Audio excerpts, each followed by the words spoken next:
Hotuba fupi ya marehemu. Marehemu anaitwa kwa jina la Hasani Shila, kwa jamaa la Basibitomwa, Busombo, sekteri ya Lulenge. Jina la baba Shila Bitomwa. Jina la mama Apendeki Msafiri, kwa jamaa ya Basiungwa, Kiungwe, Lulenge. Maisha ya marehemu.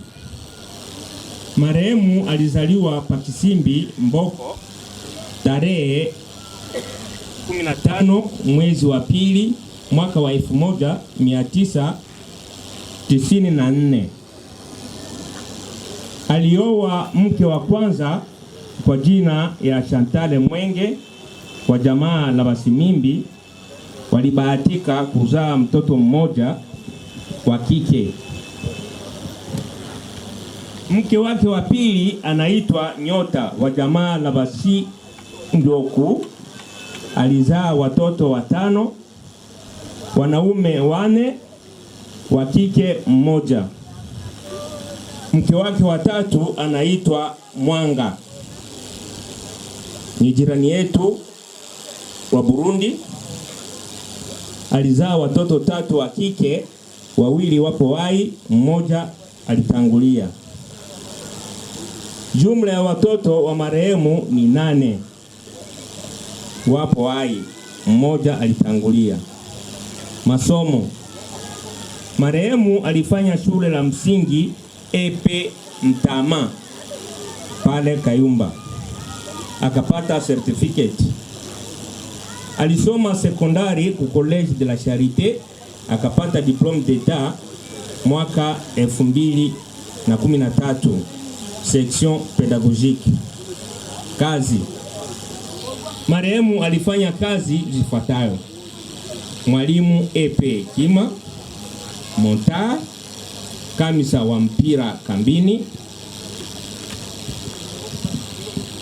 mwenyekiti wa timu CDH wa Babe. Magonjwa. Marehemu aligonjwa na mlambo muda wa wiki 2. Alipewa matibabu ngambo zote, lakini Jumamosi tarehe 17 mwezi wa kwanza mwaka huu na saa 7 za usiku marehemu akatuacha. Hapa duniani marehemu anafanya miaka 32. Wote tulimpenda, lakini Mungu alimpenda zaidi yetu. Tunawashukuru wote, wanajamii wote, kuacha kazi zenu na kuja kutufariji. Tunashukuru timu ya JH Bilombe kwa msaada wao. Mpango wa familia.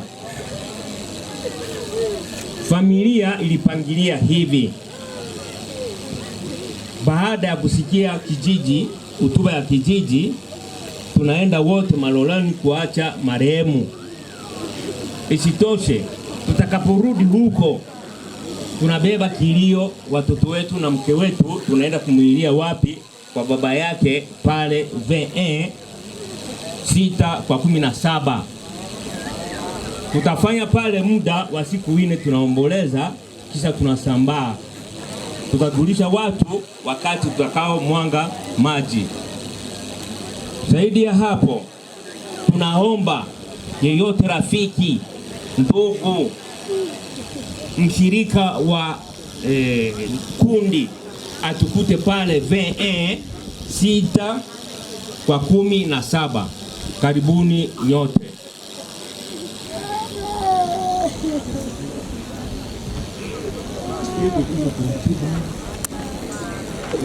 Karibu kijiji cha Jean. Samahani, nataka niongee hili. Wakati unapokuja kutoa hotuba, kama unakofea unatoa, tuko ibadani. Bwana Yesu asifiwe. Amina. Mwanaume kama uko na kofea toa.